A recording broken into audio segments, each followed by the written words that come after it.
చిటిపొటి పిచిక చిత్రంగా ఎగిరే రెక్కలు ఎవరిచ్చారు? పట్ పట్ పట్ పట్ పట్ పరుగుల సీతాకోక 16 వన్నెలు నీకు ఎవరిచ్చారు? చిన్ని చిన్ని రేకుల పూలన్నీ ఆడుకుందాం రమ్మన్నాయి తలలోచి.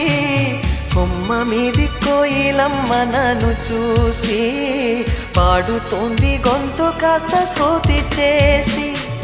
మధుమాసమై ఉంటే ఎదా సంతోషమే కదా సదా అమ్మమ్మ